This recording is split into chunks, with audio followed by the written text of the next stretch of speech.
L'un des 12, nommé Judas Iscariote, se rendit chez les grands prêtres et leur dit: « Que voulez-vous me donner si je vous le livre ?» Ils lui remirent 30 pièces d'argent. Imaginez, chers frères et sœurs, qu'on puisse mettre un prix sur l'amour, la fidélité ou même sur une vie.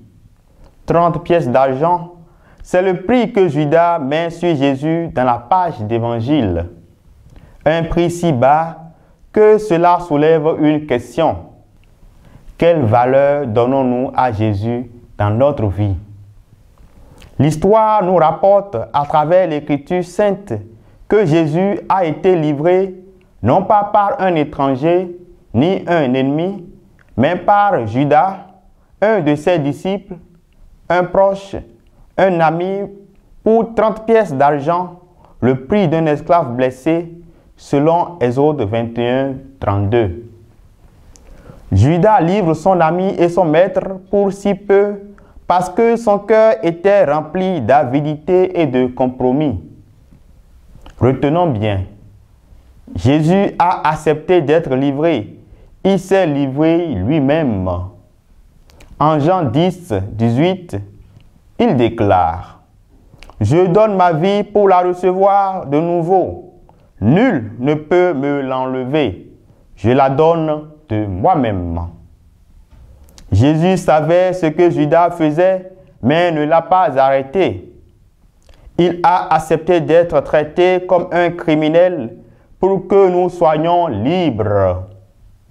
Jésus n'est pas venu pour échapper à la trahison, mais pour vaincre le péché.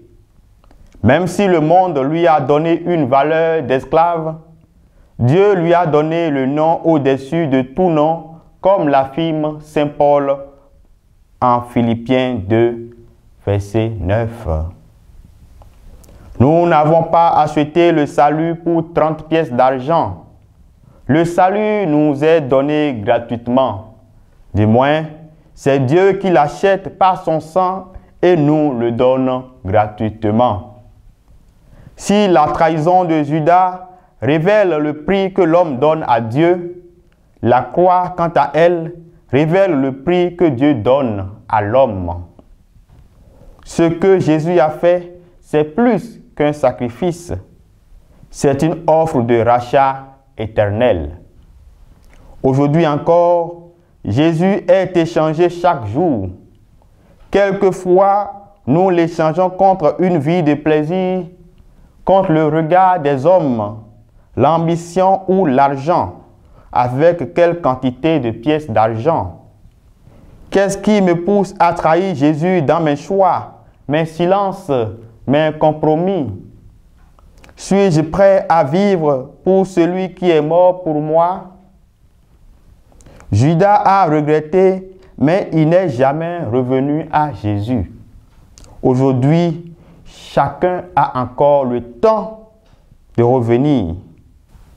Ne laissons pas les 30 pièces d'argent de ce monde nous voler la vie éternelle.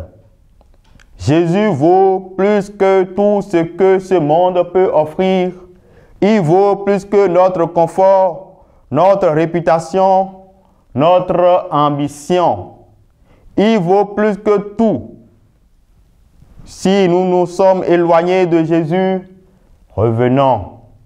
Si nous l'avons trahi par des compromis, il nous attend, prêt à nous restaurer. Ne vendons pas notre éternité pour si peu. Prions le Seigneur au cours de cette Eucharistie pour qu'il nous pardonne d'avoir parfois accordé plus de valeur aux choses de ce monde qu'à lui. Demandons-lui de restaurer nos cœurs, de renouveler notre foi et de nous donner la force de le suivre, même lorsque c'est difficile, lui qui vit et règne, maintenant et pour les siècles des siècles. Amen.